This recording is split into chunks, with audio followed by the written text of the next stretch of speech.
Let's look at the nitrogen era of Thomas and Friends. Yeah, no, this era sucked. Every single episode is the same. An engine has something to do, messes up 3 times, and then fixes what they did. And everyone is happy. This era is better than those calm music videos that helped you to fall asleep, because I watched 1 episode of this era and I'm already asleep. However, there is 1 episode that stood out among the rest when I was watching this era. Not because it's bad, but because the episode is actually good.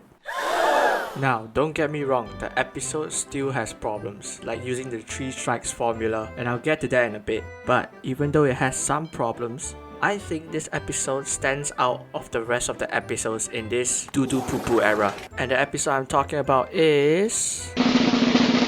Tickled Pink. What? Yeah, I have my reasons for it, but before that, let's take a look at what happened in this episode. Tickled Pink.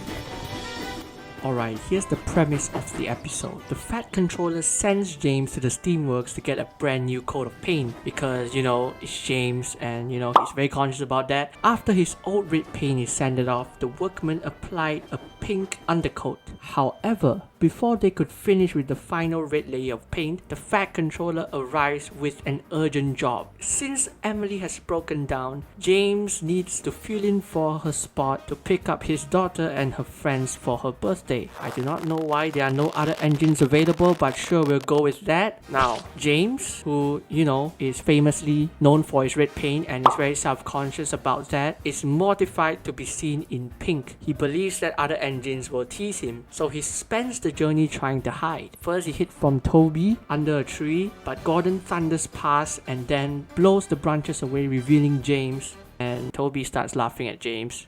Now, next James saw Diesel. He did not want Diesel to see him like this, so he hides behind the line of trucks, and Diesel kept shunting the trucks away, which revealed James. And then Diesel starts laughing at him too. The last time James tried to hide was in the tunnel. Because James wanted to avoid Gordon again, he hides in the tunnel, blocking the line. Why is James and Gordon in the opposite side of the line? I do not know, but Thomas and Percy also arrive to see what the fuss is about, and James is forced to come out of his hiding place and face Gordon, Thomas, and Percy all laughing at him. Now, after this conflict, he realized that he's running late and he didn't want to let the children down. So James stops worrying about his pain and goes to Maithwaite Station, expecting the kids to laugh at him too, but he didn't care because, well, he needed to finish his job. And when he arrived, surprisingly to him, the children did not laugh. Instead, they cheered at him. It turns out that pink is their favorite color and they think James looked perfect for the party. James realizes that being a really useful engine is more important than the color of his paint, and so that's the lesson that he learned from this whole incident right here, and that's the end of the story.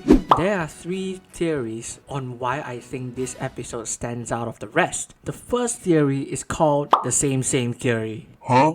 Now hear me out. I think everyone knows that a character has their characteristics. So the way a story portrays a character needs to match the characteristics of the character. It's either that or you develop the character. You can't have a same character to be a dumb guy in one episode and a wise man in another.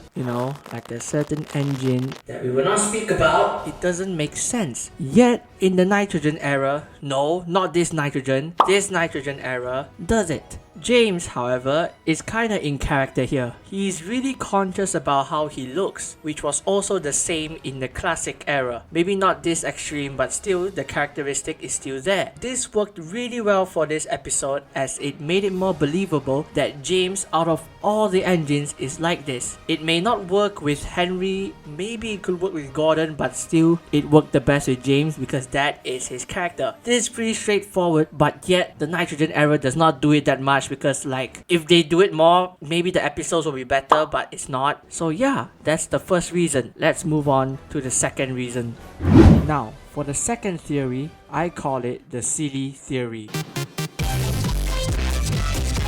You see, in this era, the jobs given to the engine are some of the dumbest jobs ever. For example, Thomas delivering a statue of a lion to Knapford Station, or even Henry delivering a nesting pole to Bluff's Cove. Okay, all these won't sound as dumb if it was done once in a while, but the problem is, in every episode, the engines are assigned to these kind of jobs. Every single episode, it's like they don't even carry passengers or trucks. It's just a circus at this point. It's time to go home, all you busy bees. It's time to make honey in the shade of the tree.